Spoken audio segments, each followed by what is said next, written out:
Oi, pessoal do oitavo ano. Bom, a gente vai dar continuidade ao capítulo 8 a respeito da África, tanto natureza como sociedade. Na aula anterior, a gente falou sobre a questão histórica, neocolonialismo, colonialismo, referente ao continente africano. Nessa aula, a gente vai se notar muito mais, se concentrar bem mais nos fatores naturais, como clima, localização, enfim. Bora lá? Bom, a respeito do tamanho e localização, né? O continente africano é uma área que possui mais de 30 milhões de quilômetros quadrados e o continente é o terceiro maior continente do planeta, ocupando 20% das terras emersas, ficando atrás apenas da Ásia e do continente americano. A gente pode observar principalmente essa localização central, onde o continente é banhado tanto pelo Oceano Índico como o Oceano Atlântico. Bom, com base na linha do Equador, que divide o mundo ao meio, observamos que o continente africano possui tanto terras no hemisfério norte como no hemisfério sul. E em relação ao meridiano de Greenwich, se encontra em grande parte na região leste ou oriental, com menor quantidade na região das terras oeste ou ocidental, que apenas para a localização de vocês podem observar a divisão, meridiano de Greenwich, enfim. Bom, sobre o tamanho.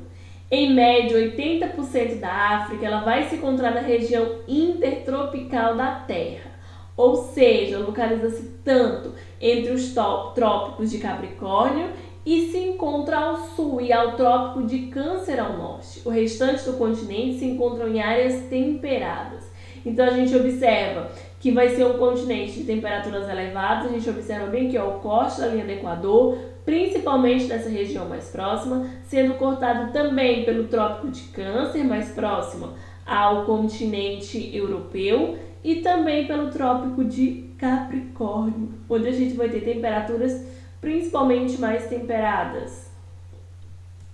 Os oceanos que vão banhar essa região, a gente tem o Estreito de Gilbert, o Mar Mediterrâneo, o Mar Vermelho, o Canal de Suez, Golfo, como eu falei anteriormente, o Oceano Índico, a questão leste, e no oeste a questão do Oceano Atlântico.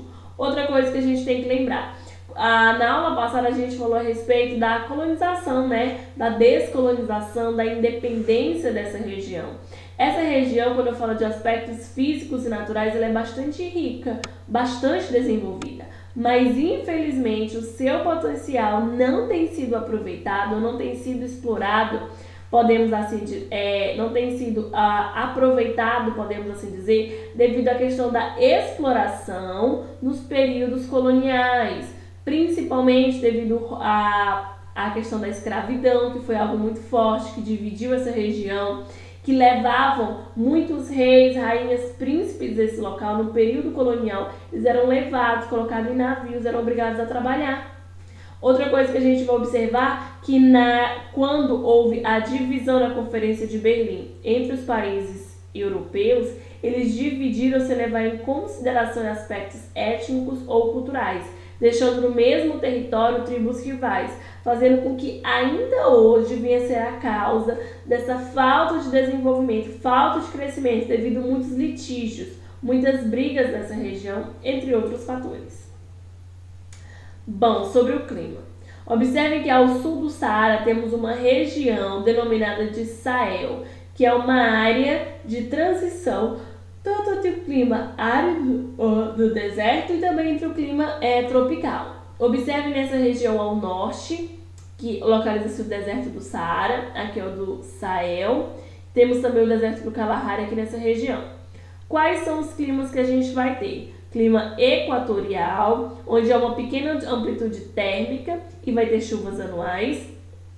Clima tropical, temperaturas médias acima de 20 graus, e as chuvas são superiores a 1000 milímetros no verão. Nós temos o tropical de altitude, com invernos definidos e chuvas pouco superiores a dos tropicais. Nós temos o clima mediterrâneo, verões quentes e secos, invernos brandos e chuvosos. Clima semiárido, a transição entre o tropical e o árido, com altas médias térmicas e chuvas bastante irregulares. E o clima árido ou deserto, temperaturas médias elevadas, fortes amplitudes térmicas e diárias. Ok, aqui a gente observa conforme as cores, como que vai ficar a localização e a distribuição desse clima, que vai influenciar diretamente na vegetação. Bom, sobre o relevo.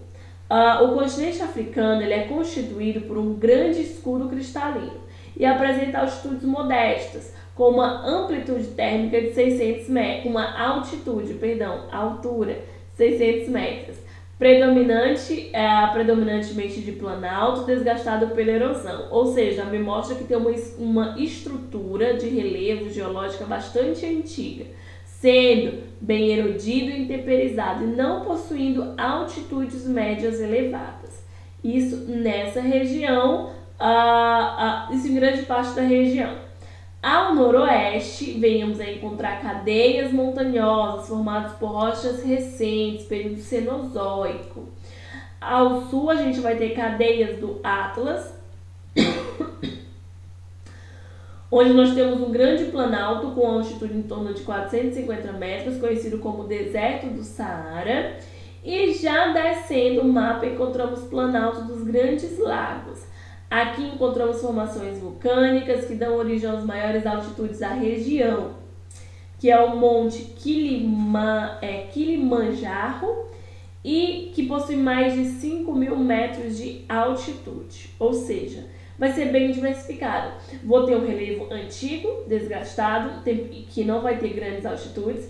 Vou ter, de outro lado, cadeias montanhosas referentes ao período recente, era Cenozoica, e vou ter também altitudes elevadas com cadeias de montanhas, ou seja, me mostra que é uma região de encontro de placas tectônicas, logo tem essa quantidade de vulcões, ok?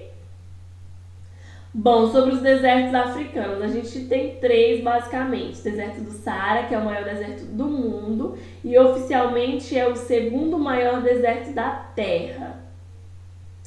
E logo após da Antártica, pois esta última também é considerada um deserto frio. Pessoal, às vezes imagina deserto só referente a temperaturas elevadas, e não, Antártica também é um deserto e diferença que as temperaturas são baixíssimas.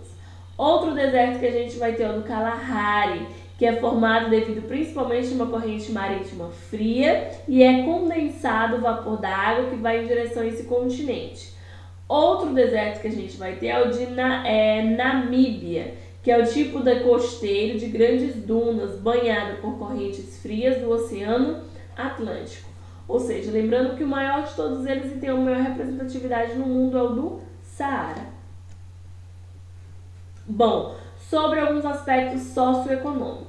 Conforme nós vimos anteriormente, a África apresenta uma grande biodiversidade. Falei tanto do clima como questão dos vários desertos que possuem nessa região, logo uma vegetação diversificada e também do relevo. Além disso, o continente também é rico em recursos minerais, tanto em tipo como em quantidade, graças a uma estrutura geológica diversificada.